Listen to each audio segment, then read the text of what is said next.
Bueno, sigamos adelante. Creo que estamos prácticamente todos. Bueno, pues ahora me toca, me cabe el honor de presentar a mi buena amiga y compañera, porque dicho compañeros, somos del mismo equipo docente, o sea que a la profesora Genoveva Tusell, que es profesora, es ayudante doctor en el Departamento de Historia del Arte de la UNED y bueno, pues dedicó a su tesis doctoral al arte español del franquismo, las relaciones entre arte y política y la proyección internacional de los artistas en los años 50 y 60. También Genoveva pues, ha realizado estudios sobre las relaciones de Picasso y el franquismo, que se recogieron en un artículo realmente interesante, que es El Picasso más político, el Guernica y su oposición al franquismo, que se publicó en el 2009 en la revista Circunstancias. Paralelamente ha desarrollado una actividad como coordinadora y comisaria de exposiciones, como el modernismo catalán, un entusiasmo, con la Fundación Santander Central Hispano, 5 artistas del grupo El Paso, obra gráfica, en Madrid, UNED, del 2001, en el Tiempo del Paso, también en el Centro Cultural de la Villa, en 2003, o Ignacio Zuloaga, los talleres de Pedraza y Zumaya, organizado en Gerona por la Fundación La Caixa, en 2005. Además del estudio de catalogación de importantes colecciones artísticas como los óleos y dibujos de Daniel Vázquez Díaz, perteneciente a la Fundación Mafre de Madrid, o la asesoría artística para la exposición sobre Gregorio Marañón, realizada por la Sociedad Española de Conmemoraciones Culturales en el 2010, un trabajo bastante reciente. Así que ella va a hablar hoy sobre Picasso en la colección Thyssen, así que pues nada, adelante. Y gracias por colaborar en este curso. Gracias. Buenos días. Para mí es un honor poder estar hoy aquí en el Museo Thyssen. En ese sentido, gracias. Quiero agradecerle a María Dolores que haya querido contar conmigo para una de las charlas de este curso, así como a Ana Moreno, la codirectora del curso. En fin, es un placer estar aquí. La colección Thyssen-Bornemisza cuenta entre sus fondos con importantes obras de Picasso. Algunas, de hecho, son decisivas para entender su trayectoria artística. Sin embargo, dada la extensión de esta charla, de apenas una hora, en ella vamos a abordar tan solo las obras referidas al cubismo y al periodo inmediatamente anterior a este. Se trata de 5 obras cuya datación abarca el lapso de tiempo comprendido entre 1907 y 1911.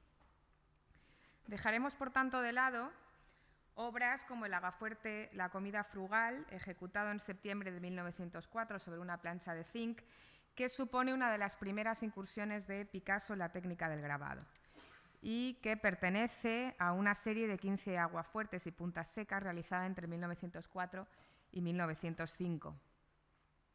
También en las colecciones del Thyssen hay una magnífica obra, es este Arlequín con espejo, realizado en 1923, que si bien fue concebido inicialmente como un autorretrato, vemos que combina varios personajes del mundo circense y de la comedia del arte, por los que Picasso se sentía fascinado e identificado a la vez. Por un lado, el arlequín, en el sombrero de los 2 picos, el acróbata, en la vestimenta del personaje, y el Pierrot, en el rostro, que está convertido en una especie de máscara que camufla la identidad del artista. En esta obra vemos que queda patente un nuevo lenguaje artístico inspirado en las obras de los grandes maestros clásicos que Picasso había estudiado durante un viaje a Italia en 1917. Bueno, otra obra importante presente en el Museo Thyssen es esta corrida de toros, que forma parte de una serie de obras de tema taurino que Picasso pintó entre junio y septiembre de 1934.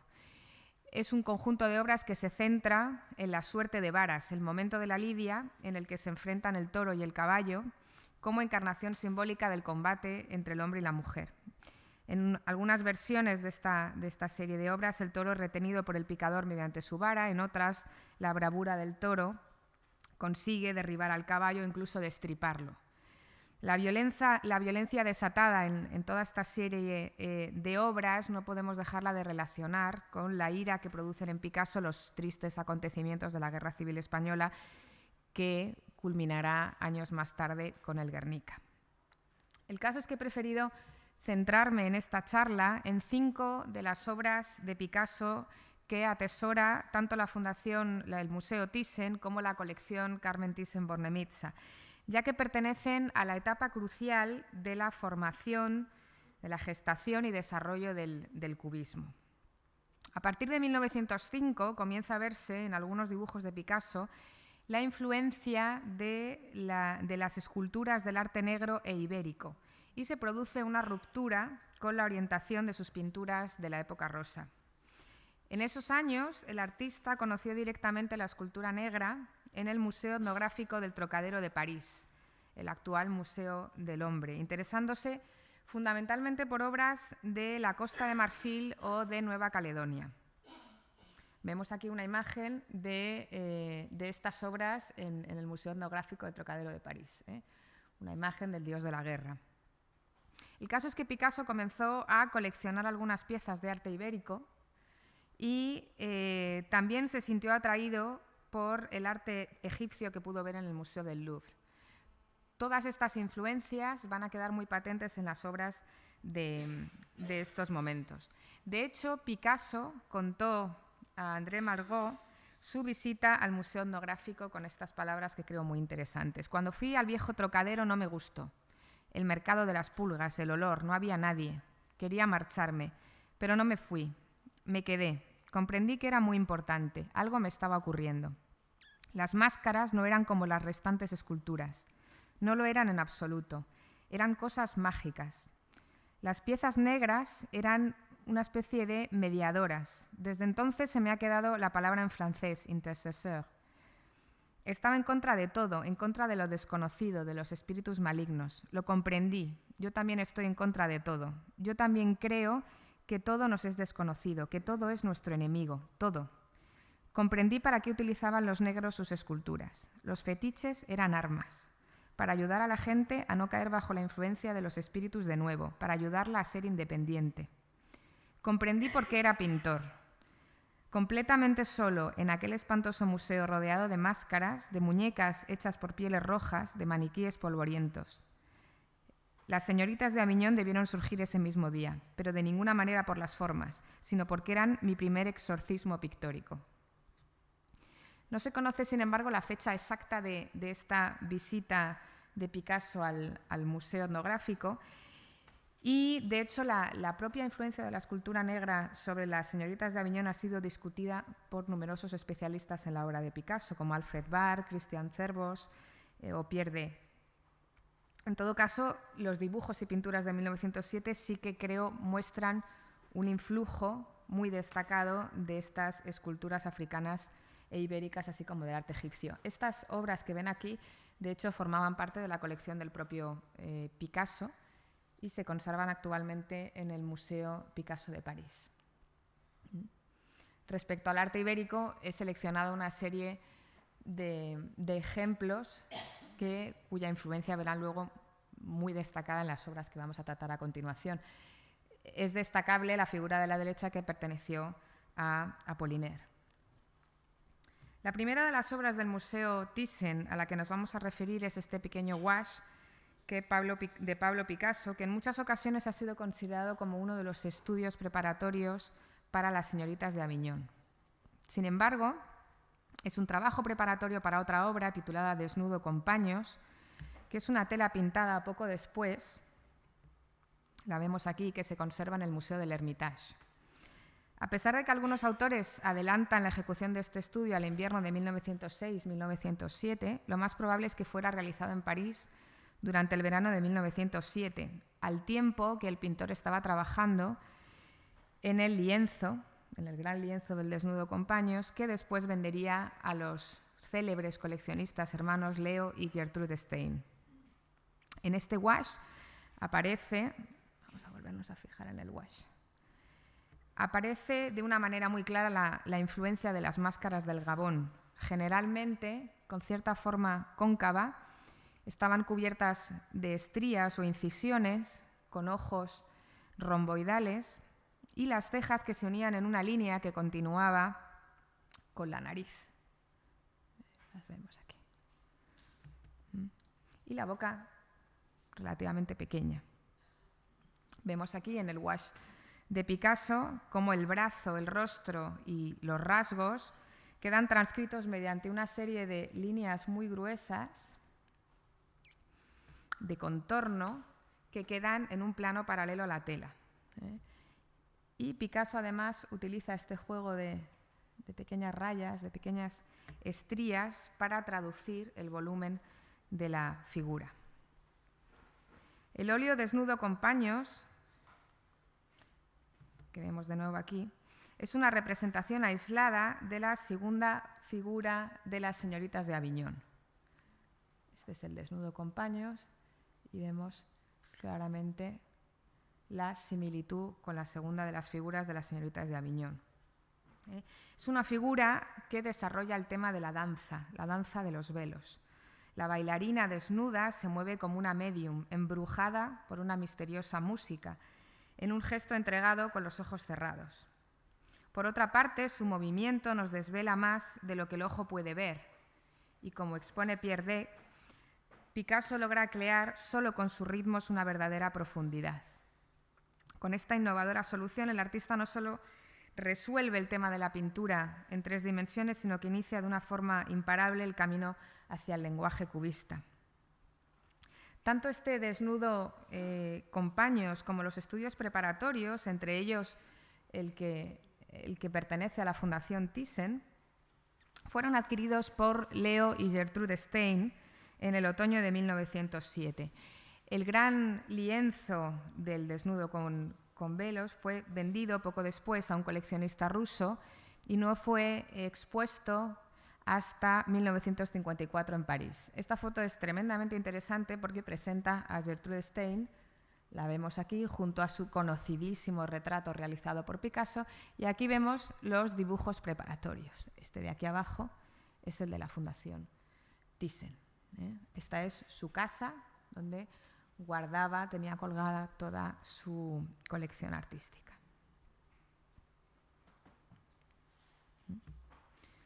Bueno, a comienzos del siglo XX, Picasso, al igual que otros artistas de su entorno, muestra su voluntad por encontrar soluciones nuevas para lo que serían las grandes composiciones con múltiples figuras. Fruto de las reflexiones de Picasso, son 4 de sus principales obras realizadas entre 1906 y 1907. El harén, que vemos aquí, Las señoritas de Aviñón, la obra Los campesinos y Los segadores. Este último forma parte de la colección de Carmen Thyssen-Bornemisza.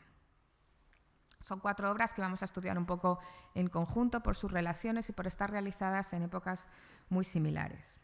Las relaciones entre Los segadores y las obras realizadas por Picasso durante su estancia en la localidad pirenaica de Gósol en verano de 1906 han sido señaladas por diversos autores, diversos especialistas de Picasso. En ese sentido, Christopher Green defiende que el precedente más obvio de estos segadores es Los campesinos, que veíamos antes.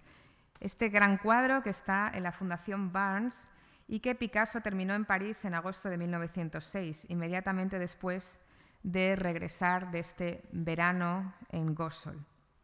En efecto, hay 2 rasgos que relacionan estas 2 obras.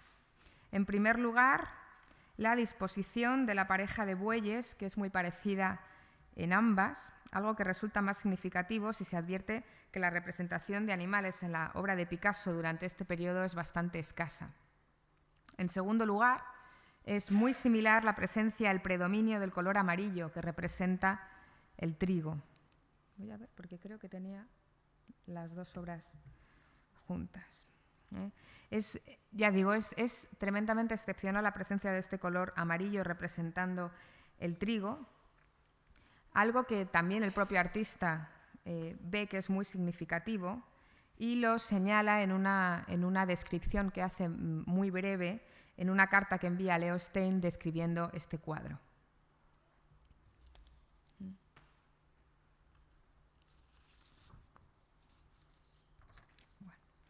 Si a las señoritas de Aviñón, a los segadores y los campesinos añadiéramos el harén, la obra que estábamos viendo antes, Habríamos reunido 4 obras que están pintadas entre el verano de 1906 y 1907, en el que Picasso plantea estas composiciones complejas con varias figuras.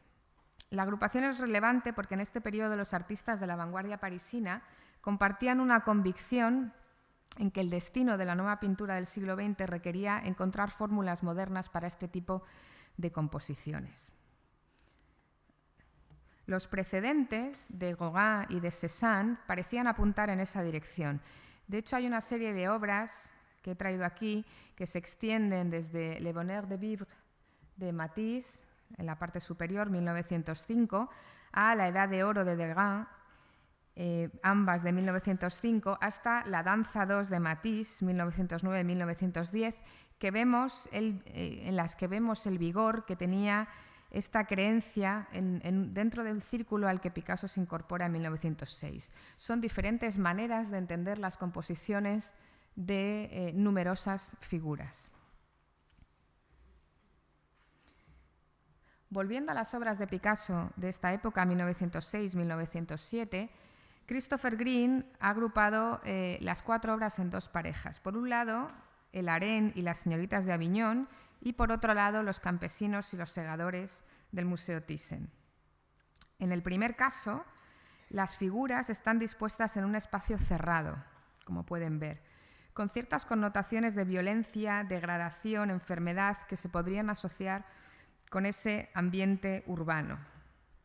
En cambio, los campesinos y los segadores presentan un ambiente rural que tendría unas connotaciones muy diferentes, que tienen más que ver con la armonía, la pureza o la salud.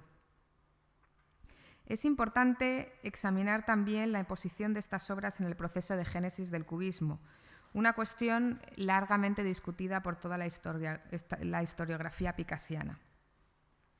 La opinión general es que Las señoritas de Aviñón debe considerarse como la obra fundacional del cubismo. Esta idea de establecer Las señoritas de Aviñón como la obra fundacional del cubismo fue expuesta en primer lugar por Kahnweiler y desarrollada después por Alfred Barr en 1939 en el catálogo de la gran exposición retrospectiva de Picasso que se celebró en el Museo de Arte Moderno de Nueva York, que después adquiriría el cuadro de Las señoritas de Aviñón. Esta opinión, en cambio, fue contestada por William Rubin y Pierre Dac, para los que Las señoritas de Aviñón debía de entenderse más bien como una expresión de las tendencias primitivistas de Picasso que compartía con Degas y con Matisse en la temporada de 1906 a 1907.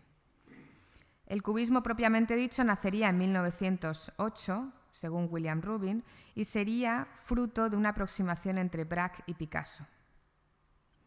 Sin embargo, más recientemente el mencionado Christopher Green ha propuesto que se considere de nuevo a Las señoritas de Aviñón como el origen del cubismo, ya que para él existe otro componente esencial del cubismo, la tendencia a la esquematización geométrica de los volúmenes, que se manifestaría plenamente ya en Las señoritas de Aviñón.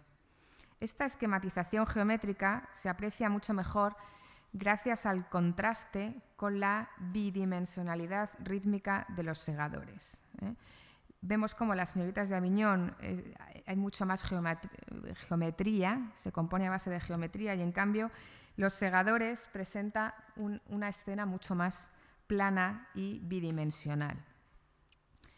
En opinión de Thomas Llorens, que durante muchos años fue director de este museo, resulta indudable que a lo largo del desarrollo del cubismo de Picasso persiste una dualidad entre una tendencia, por así decirlo, más escultórica, que tendría más que ver con Las señoritas de Aviñón, y una tendencia más plana, según la cual se acentúa la bidimensionalidad del espacio pictórico y las figuras se subordinan a la ordenación geométrica del cuadro. Esta segunda tendencia tendría mucho más que ver con los segadores.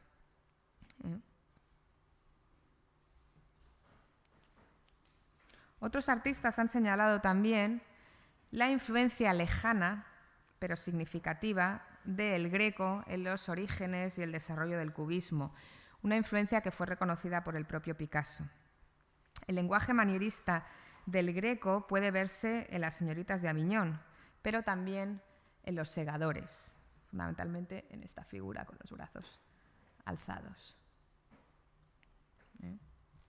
John Richardson, biógrafo de Picasso, señala que esta obra del Greco, La visión de San Juan, que fue adquirida por Ignacio Zuloaga, el pintor vasco, en el verano de 1906, debió de ser vista por Picasso en sus frecuentes visitas al taller del pintor vasco. En la figura más destacada de los segadores, el campesino que se acerca en primer plano con los brazos en alto, en él puede verse una transposición bastante fiel de la figura de la obra del Greco, que levanta también los brazos a la izquierda de la composición. Más significativo desde el punto de vista pictórico es el tratamiento del espacio que se hace en los segadores, cuyas discontinuidades y distorsiones de perspectiva recuerdan también al espacio manierista del Greco. La reflexión sobre Ingres, presente ya en la obra de Picasso en la primavera y sobre todo en el verano de 1906, se intensifica también en las obras que realiza en 1907. En los segadores, Picasso repite el desplazamiento del punto de fuga hacia la izquierda y el punto de vista elevado que se había usado en el harén, en la obra que hemos visto anteriormente.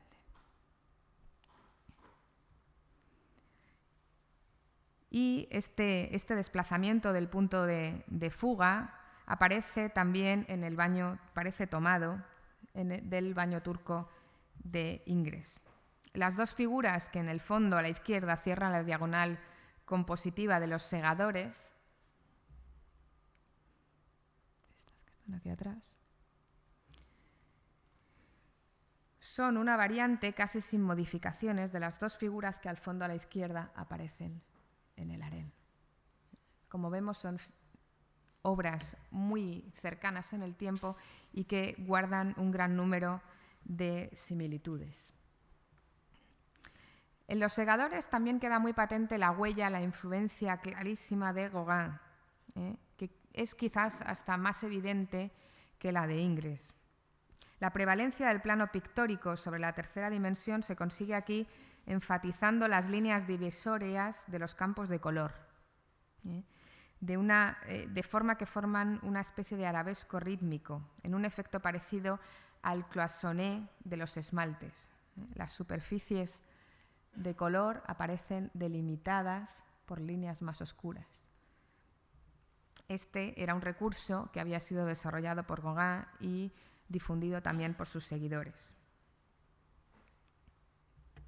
En todo caso, el peso de la reflexión sobre Ingres y Gauguin en la obra de Picasso durante la temporada de 1906-1907 no se entiende sin la influencia también, la relación clarísima, íntima de Picasso con Matisse y con Derain.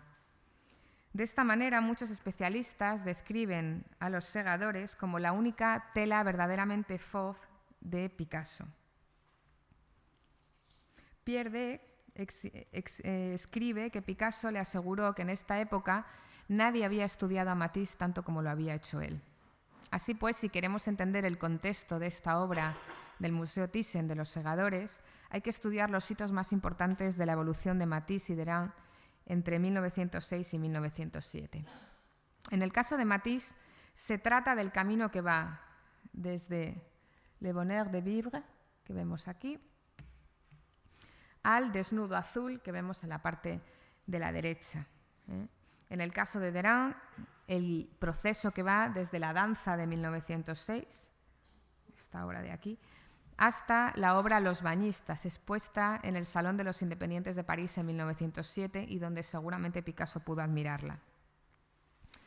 El recurso a los contrastes de formas sinuosas para conseguir el efecto de profundidad espacial, la sustitución de la pincelada dividida de los neoimpresionistas por una pincelada libre y un uso subjetivo y expresivo del color.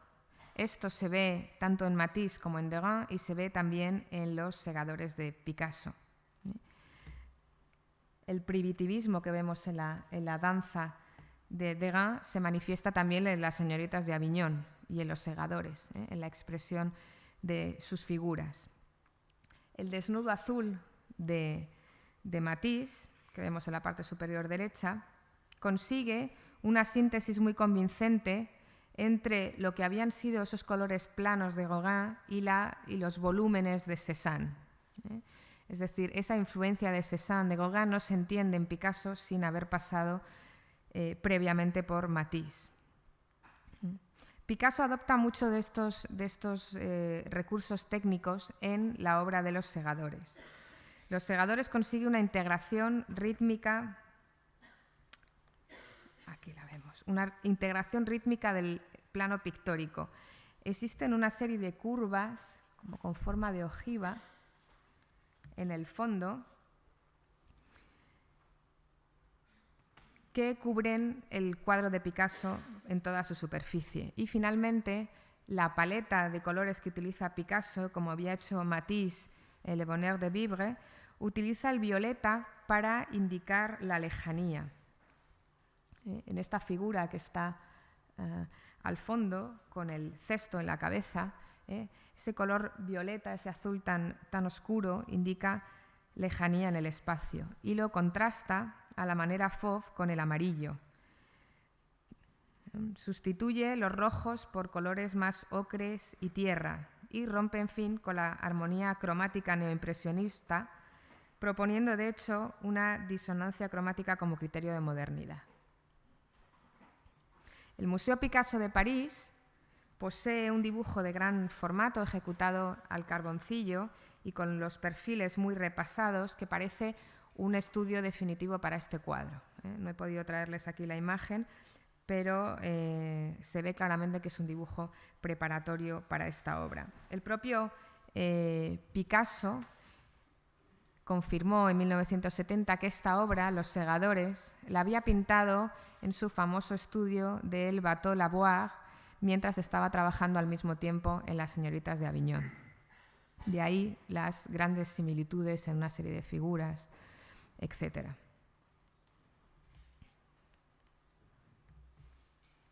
Esta otra obra, titulada Vasos y frutas, forma parte también, bueno, está en la colección Thyssen y forma parte de una serie experimental compuesta por 10 naturalezas muertas que pinta Picasso en temple o en óleo sobre unas tablillas pequeñas de medidas prácticamente idénticas en el otoño de 1908.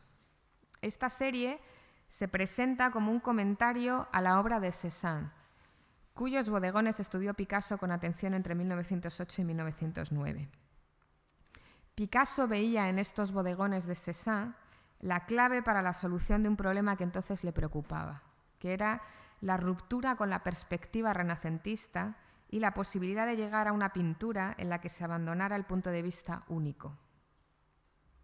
En algunos bodegones de la serie, bueno, aquí vemos las obras de Cézanne y vemos la distorsión en el punto de vista.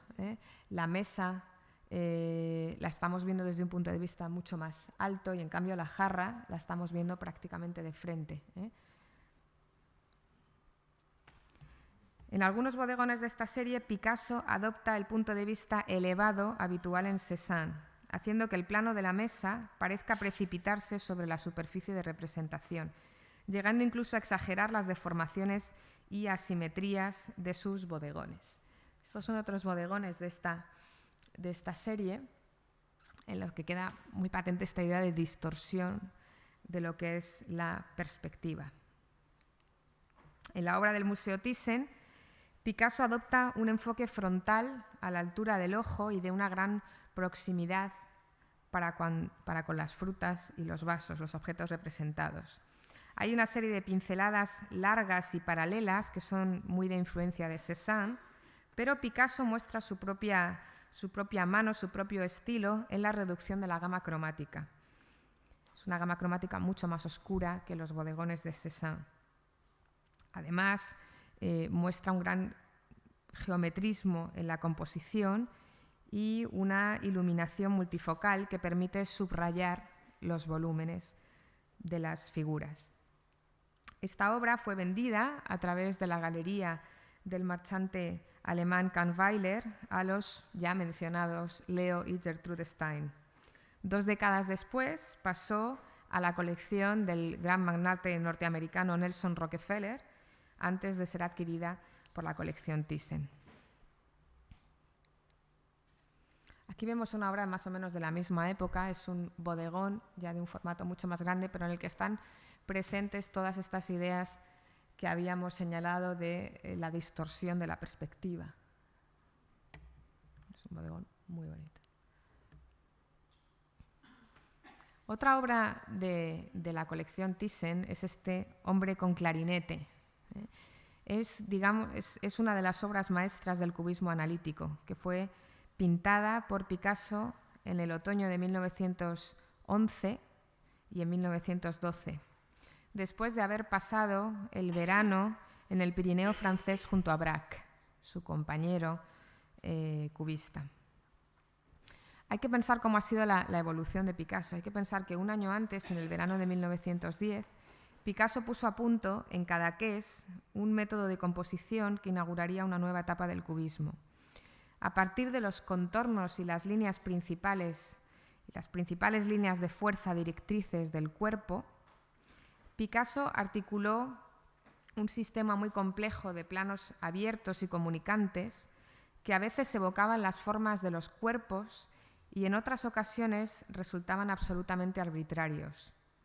Como consecuencia de ello, se ve un efecto de planitud en la imagen y una complejidad de las relaciones espaciales, que pasarían a ser infinitamente mayores en sus cuadros, llegando a convertirse en algo casi legible. Como consecuencia de esto, muchos críticos y pintores comenzaron a preguntarse si el cubismo debía desembocar en la abstracción. Sin embargo, para Picasso y Braque no había duda alguna. El cubismo era una forma de realismo.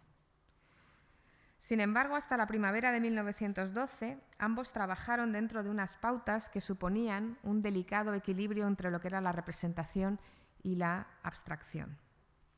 Esta composición piramidal que vemos en este Hombre con clarinete nos muestra un personaje portando un instrumento musical, del que solo podemos descifrar los signos básicos.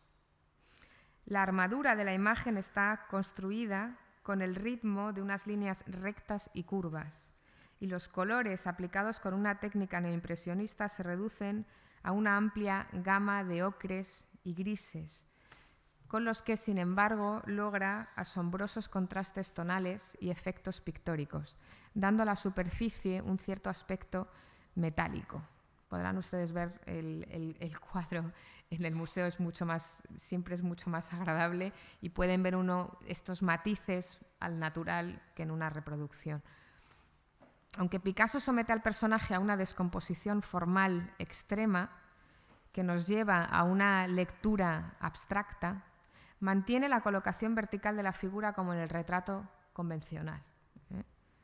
Claramente. Vemos la cabeza, los brazos, lo que apunta a ser el instrumento musical. El instrumento musical quizás sea un clarinete, si bien hay otros especialistas que lo identifican con la forma cilíndrica de una tenora, que es un instrumento popular de viento de doble lengüeta utilizado para interpretar la sardana catalana. La interpretación más extendida es que se trata de un clarinete. La superficie no es homogénea y produce un efecto de textura en relieve, ya que en el centro del cuadro la pintura se acumula en pinceladas gruesas, mientras que en los bordes es aplicada en capas mucho más finas. A pesar de que la descomposición formal nos lleva a una lectura más abstracta que figurativa, prueba de que el cubismo analítico se iba acercando a la abstracción, esta tela podría relacionarse con una serie de retratos de este periodo. Picasso somete al personaje a una fragmentación extrema, pero mantiene la colocación vertical de la figura tal y como se hacía en el retrato convencional. Esta disposición nos hace suponer que se trata de un retrato, aunque solo sean visibles algunos rasgos individuales del personaje y del espacio en el que se encuentra. La especialista Elizabeth Cowlin considera que, además de evocar la presencia de un individuo, se perciben ciertas alusiones musicales que convierten estos retratos cubistas en evocaciones de algunas actitudes, sensaciones, atmósferas o sentimientos tan potentes como intangibles. Es como si en lugar de retratos fueran retratos de los recuerdos que el artista tiene del personaje. Para muchos de sus retratos de este periodo, Picasso utilizó como fuente de inspiración una serie de fotografías hechas por él mismo en su estudio del Boulevard de Clichy durante el otoño de 1910 y el invierno de 1911, en las que amigos suyos como Ramón Pichot, Max Jacob, Apollinaire, Kahnweiler o el propio Picasso posaban sentados delante de una pared en la que colgaba una extraña mezcla de cuadros, dibujos o máscaras y también instrumentos musicales. El hombre con clarinete del Museo Thyssen se convirtió en una de las obras maestras del periodo de máximo desarrollo del cubismo analítico. Fue elegida por Apollinaire para ilustrar su ensayo Los pintores cubistas, publicado en 1913. El cuadro fue vendido por Kahnweiler en 1912 al coleccionista alemán instalado en París, Wilhelm Uth, no sé si lo estoy pronunciando bien, a quien Picasso había retratado en 1910. Este es el personaje, el coleccionista que adquirió en un primer momento este cuadro. Durante la guerra, por ser súbdito animal, sus obras, como ocurriría con las del propio Kahnweiler, fueron confiscadas y vendidas en una subasta pública en 1911. Con motivo de esta subasta, en la que el hombre con clarinete fue adquirido por un coleccionista anónimo, André Breton tuvo la oportunidad de contemplar y admirar esta pintura, que calificó como una obra de una elegancia fabulosa. En 1937 entró a formar parte de la colección del historiador del cubismo Douglas Cooper, que es uno de los grandes historiadores del cubismo, pero que además fue amigo personal del propio Picasso. Aquí vemos a Douglas Cooper, en el centro es este personaje gordito con gafas, compartiendo un desayuno, una comida con el propio Picasso en su mansión de la California en Cannes y junto a su pareja John Richardson. Esta es una fotografía realizada por Jacqueline, por la pareja de Picasso. El caso es que Douglas Cooper se convirtió a finales de la década de 1930 en uno de los más importantes coleccionistas de Picasso en Gran Bretaña, si no en el más importante, en uno de ellos. Su colección documentaba una completa progresión del cubismo gracias a obras de Braque, de Juan Gris o de Leger, junto a obras de Picasso de entre 1906 y 1932. Poco después de la muerte de Douglas Cooper, en 1982, esta obra entra en las colecciones del Museo Thyssen. En último lugar, me voy a referir a esta magnífica cabeza de hombre, que también está en las colecciones de este Museo Thyssen. Entre 1912 y 1914, los años de desarrollo del cubismo sintético, Picasso pintó numerosos retratos. En esta cabeza de hombre, que fue realizada según Pierre Daix a finales de 1913, a la influencia de los papier-collé, de los papeles pegados, se une la síntesis formal de la nueva evolución del lenguaje cubista. Como consecuencia del empleo del collage, Picasso y Braque estructuraban sus imágenes con una amplitud y claridad características de lo que se denomina la fase sintética del cubismo. La imagen está definida por una serie de planos rectangulares superpuestos en los que se inscriben una serie de detalles naturalistas que se convierten prácticamente en signos. Vemos los ojos, la nariz y el bigote del personaje. Junto a ellos, otras formas dibujadas de manera más esquematizada, como son los cabellos, que sirven para suavizar el geometrismo del conjunto. Las zonas planas se simultanean con otras donde se acentúa de forma deliberada el relieve y otras en las que priman las texturas. Por ejemplo, estas zonas de aquí. Las diferentes partes aplanadas del personaje parecen superpuestas, sin ninguna referencia de profundidad, al tiempo que la variedad de las texturas y los fragmentos reconocibles y concretos aportan una cierta noción de realidad a la composición. Douglas Cooper, al que acabamos de mencionar, sugiere que determinados elementos como el bigote, la pipa o el cuello de piel, este cuello de piel con el que va ataviado el personaje, nos hablan de un personaje distinguido, que incluso luce el prestigioso distintivo de la Legión de Honor en la solapa. Quizás por este motivo, el gran estudioso Josep Palau i Fabra, el gran estudioso de Picasso, titula también este cuadro como Cabeza de hombre con pipa, entre paréntesis, el elegante. También es muy característica de los retratos de este periodo la introducción de la ironía y de un claro sentido del humor en la representación de los personajes, que queda muy patente en esta obra del Museo Thyssen. Se desconoce la procedencia temprana del cuadro, cuál fue su primer comprador, pero antes de 1953 pertenecía a una galería de París y se sabe también que pertenecía a un importante coleccionista de Pittsburgh y estuvo en una colección en Turín también antes de entrar en las colecciones del Museo Thyssen-Bornemisza. Con este magnífico retrato cubista finalizamos un poco el recorrido que hemos hecho por las obras del Thyssen, las obras cubistas. Muchas gracias.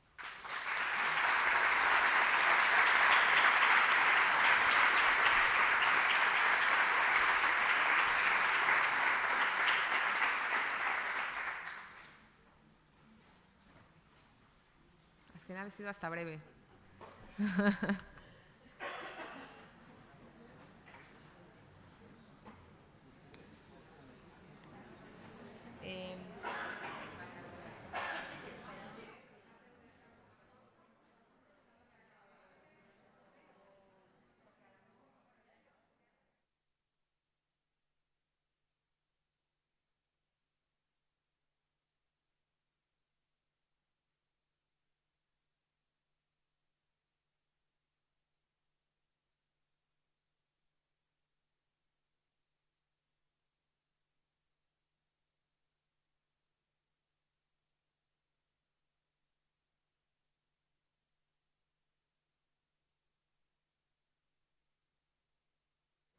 Bueno, a la 1 reanudamos con la siguiente conferencia. Vamos a instalar la presentación. Si queréis salir 5 o 10 minutos, a la 1 empezamos, ¿vale? Gracias.